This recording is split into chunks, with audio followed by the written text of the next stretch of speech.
വിശ്രമ കേന്ദ്രത്തിന് പൂട്ടിട്ട് വയോജനങ്ങളോട് കണ്ണൂർ കോർപ്പറേഷന്റെ ക്രൂരത. താളിക്കാവിൽ പ്രവർത്തിക്കുന്ന വയോജന വിശ്രമ കേന്ദ്രവും IRPC ഹെൽപ്പ് ഡെസ്കും പ്രവർത്തിക്കുന്ന കെട്ടിടമാണ് കോർപ്പറേഷൻ അടച്ചുപൂട്ടിയത്. പ്രതിഷേധത്തെ തുടർന്ന് കെട്ടിടം പിന്നീട് തുറന്നുകൊടുത്തു. അറിയിപ്പുമില്ലാതെയാണ് കോർപ്പറേഷൻ പകൽ വിശ്രമ കേന്ദ്രത്തിന്റെ കെട്ടിടം അടച്ചുപൂട്ടി സീല് വച്ചത്. സാന്ത്വന പരിചരണ രംഗത്തെ മാതൃകാ സ്ഥാപനമായ IRPCയോടുള്ള പകപോക്കൽ നടപടിയുടെ ഭാഗമാണ് കെട്ടിടം അടച്ചുപൂട്ടിയതെന്നാണ് ആരോപണം. താളിക്കാവിലുള്ള കോർപ്പറേഷൻ കെട്ടിടത്തിലാണ് IRPC ഹെൽപ്പ് ഡെസ്കും സാമൂഹിക നീതി വകുപ്പിന് കീഴിലുള്ള വയോജന പകൽ വിശ്രമ കേന്ദ്രവും പ്രവർത്തിക്കുന്നത്. വയോജനങ്ങൾക്കുള്ള സൗജന്യമായ വൈദ്യസഹായം, ജീവിതശൈലി രോഗനിർണയം തുടങ്ങിയ സേവനങ്ങളാണ് ഹെൽപ്പ് ഡെസ്ക് നൽകുന്നത്.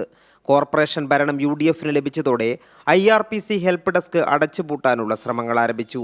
ഇതിന്റെ ഭാഗമായാണ് പകൽ വിശ്രമ കേന്ദ്രം ഉൾപ്പെടുന്ന കെട്ടിടം സീൽ ചെയ്തത്. വിചിത്രമായ നടപടിയാണ് കോർപ്പറേഷന്റെ ഭാഗത്തു നിന്നുണ്ടായതെന്ന് CPIM കണ്ണൂർ ജില്ലാ സെക്രട്ടറി MV ജയരാജൻ പറഞ്ഞു. LDF സർക്കാരും പൊതുവിൽ തദ്ദേശ സ്വയംഭരണ സ്ഥാപനങ്ങൾ LDF UDF ഭരിക്കുന്ന ഇടങ്ങളിലെല്ലാം വയോജനങ്ങളുടെ വിശ്രമ കേന്ദ്രങ്ങൾ നല്ലതുപോലെ പുതുതായി ആരംഭിക്കുന്നുണ്ട്. പകൽ വിശ്രമ കേന്ദ്രങ്ങളുമുണ്ട്.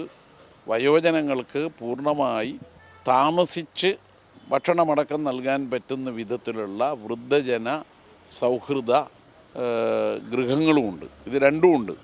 കണ്ണൂർ കോർപ്പറേഷൻ അധികൃതർ ജപ്തി ചെയ്യുന്ന കെട്ടിടത്തിന് മുമ്പിൽ സീല് ചെയ്ത് അരക്കൊട്ടിച്ച് ഏറ്റെടുക്കുന്നത് പോലെ ഏറ്റെടുത്തത്. പകൽ വിശ്രമ കേന്ദ്രത്തിന് കൂടുതൽ സൗകര്യം ഒരുക്കാനാണ് IRPC കേന്ദ്രത്തെ ഒഴിപ്പിക്കുന്നതെന്നാണ് കോർപ്പറേഷന്റെ വാദം.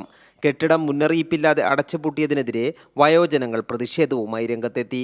താളിക്കാവ് പ്രദേശവാസികളും സമരം പ്രഖ്യാപിച്ചതോടെ കോർപ്പറേഷൻ അധികൃതരെത്തി കെട്ടിടം തുറന്നു കൊടുക്കുകയായിരുന്നു.